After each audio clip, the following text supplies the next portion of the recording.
कैसे हैं आप सभी? मुझे आशा है आप सभी अच्छे और प्रसन्न होंगे। चलिए आज हम पढ़ते हैं पाठ 9 आत्मा राम। करते हैं इस पाठ की शुरुआत। कहानी और उपन्यास सम्राट के रूप में प्रसिद्ध मुंशी प्रेमचंद जी का जन्म 1880 ईस्वी में वाराणसी के लम्ही ग्राम में हुआ था। उनकी मृत्यु 1936 ईस्वी में हुई। प्रेमचंद ने इस कहानी में वेदी गांव के महादेव, सुनार की कर्मठता, पशु पक्षियों के लिए प्रेम तथा धार्मिक विश्वास का चित्रण किया है। ठीक है, चलिए बच्चों पढ़ते हैं इस कहानी को। वेदी ग्राम में महादेव सुनार एक सुविख्यात आदमी था। वह प्रातः से संध्या तक अंगीठी के सामने बैठा हुआ खटखट किया करता था। वह नित्य प्रति सूरज उगने से पहले ही अपने तोते का पिंजरा लिए कोई भजन गाता हुआ तालाब की ओर जाता था। ज्यों ही लोगों के कानों में आवाज जाती सतगुरुदत्त शिवदत्त दाता, लोग समझ जाते कि सवेरा होने को है। महादेव का पारिवारिक जीवन सुखमय न था। उसके 3 पुत्र थे, 3 बहुएं थी, दर्जनों नाती पोते थे, लेकिन उसके बोझ को हल्का करने वाला कोई ना था।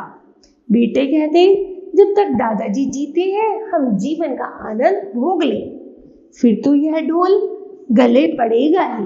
बेचारे महादेव को कभी कभी निराहार ही रहना पड़ता। एक दिन संयोगवश किसी लड़के ने पिंजरे का द्वार खोल दिया। तोता उड़ गया। महादेव ने सिर उठाकर जो पिंजरे की ओर देखा तो उसका कलेजा सन्न रह गया। तोता कहाँ गया? महादेव घबरा कर उठा और इधर उधर खपरेलों पर निगाह दौड़ाने लगा। उसी संसार में कोई वस्तु अगर प्यारी थी तो वह यही तोता। तोता एक खपरेल पर बैठा था। महादेव ने पिंजरा उतार लिया और दिखाकर कहने लगा, सतगुरुदत्त शिवदत्त दाता। उधर गांव और घर के लड़के एकत्र होकर चिल्लाने और तालियां बजाने लगे।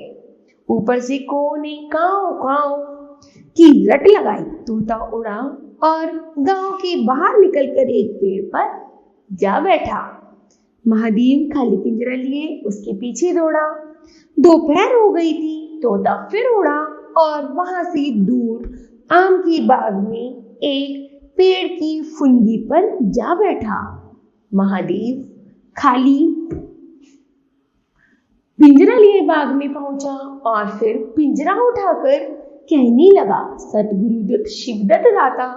तोता फुनगी से उतरकर नीचे की एक डाल पर आ बैठा, किंतु महादेव की ओर सशंक नेत्रों से ताकने लगा। महादेव ने समझा डर रहा है। वह पिंजरे को छोड़कर एक दूसरे पेड़ की आड़ में छिप गया। तोते ने चारों ओर गौर से देखा, नीचे उतरा और आकर पिंजरे के ऊपर बैठ गया।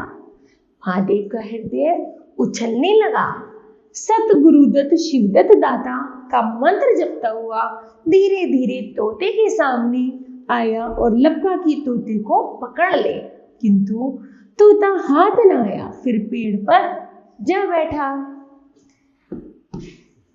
आधी रात गुजर गई थी। सहसा वह कोई आहट पाकर चौंका। देखा कि एक दूसरे वृक्ष के नीचे एक धुंधला दीपक जल रहा है और कई आदमी बैठे हुए आपस में बातें कर रहे हैं। महादेव उच्च स्वर में बोला, सतगुरुदत्त शिवदत्त दाता, और इन आदमियों की ओर बढ़ा। उसे आते देख सब की सब उठकर भागे। कोई इधर गया, कोई उधर गया। महादेव दीपक के पास गया।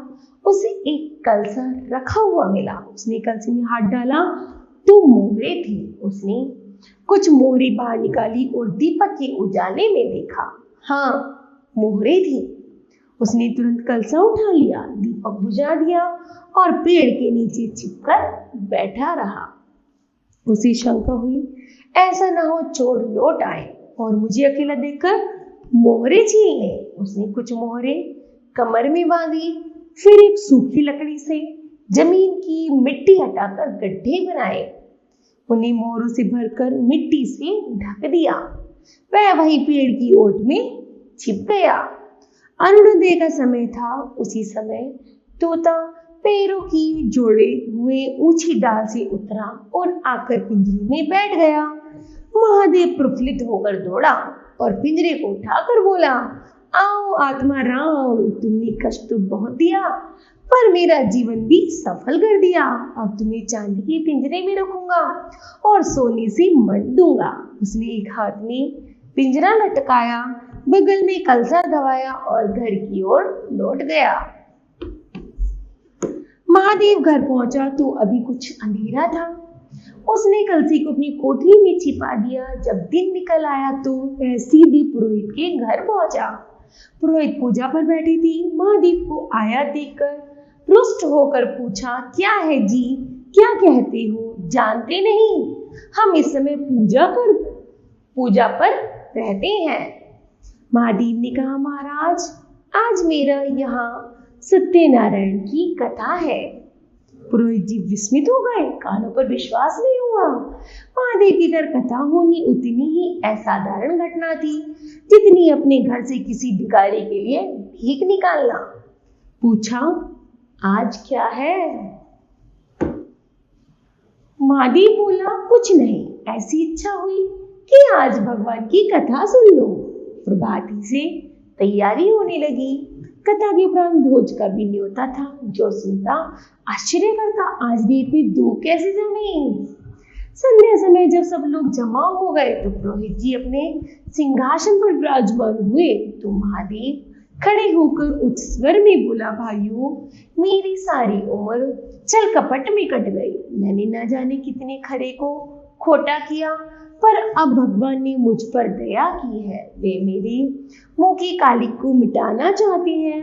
मैं आप सब भाइयों से कहता हूँ कि जिसका मेरे जिम्मे जो कुछ निकलता हो, जिसकी जमा मैंने मार ली हो, जिसके चोखे माल को खोटा कर दिया हो, वह आकर एक एक कौड़ी चुका ले।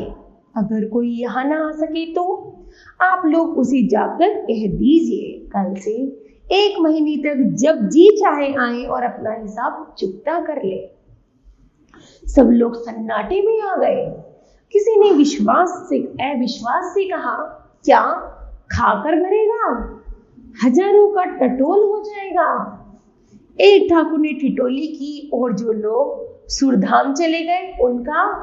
महादेव ने उत्तर दिया, उनके घर वाले तो होंगे, किंतु इस समय लोगों को वसूल की उतनी इच्छा न थी जितनी यह जानने की थी कि इसे इतना धन कहाँ से मिल गया।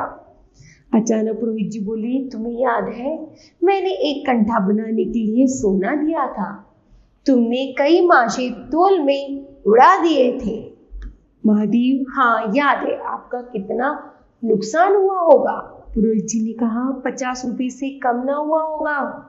महादेव ने कमर से 2 मोहरें निकाली और पुरोहित के सामने रख दी। पुरोहित जी लोलुपता पर टिकाए होने लगी, यह बेईमानी है, बहुत हो तो 2-4 रुपये का नुकसान हुआ होगा। बेचारे से 50 रुपये ऐंठ लिए। नारायण का भी डर नहीं, बनने को पंडित, पर नियत ऐसी खराब। राम राम। 1 घंटा बीत गया पर उन सहस्त्रों मनुष्य में से एक भी खड़ा न हुआ। तब महादेव ने फिर पूछा, मालूम होता है आप लोग अपना अपना हिसाब भूल गए हैं, इसलिए आज कथा होने दीजिए। मैं 1 महीने तक आपकी राह देखूंगा, इसके बाद तीर्थ यात्रा करने चला जाऊंगा। आप सब भाइयों से मेरी विनती है कि आप मेरा उद्धार करें। 1 महीने तक महादेव लेनदारों की राह देखता रहा। अब कोई काम ना करता। साधु अभ्यागत जो द्वार पर आ जाती उनका यथा योग्य सत्कार करता। दूर दूर तक उसका सुयस फैल गया। यहाँ तक कि महीना पूरा हो गया और एक आदमी भी हिसाब लेने न आया। शायद लोगों को महादेव की प्रति एक श्रद्धा सी हो गई थी।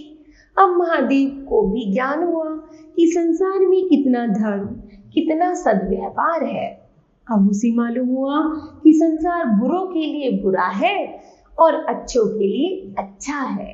ठीक है, तो बताओ बच्चों, आपने इस पाठ से क्या शिक्षा मिलती है? तो हमें शिक्षा मिलती है कि हमेशा हमें लोगों के साथ अच्छा और सद्व्यवहार करना चाहिए। अर्थात जैसे हमने भी पढ़ा था, संसार बुरों के लिए बुरा है और अच्छों के लिए अच्छा है, तो इसलिए हमें हमेशा अच्छे बने रहना चाहिए। ठीक है, मुझे आशा है बच्चों यह पाठ आपको समझ आया होगा। धन्यवाद।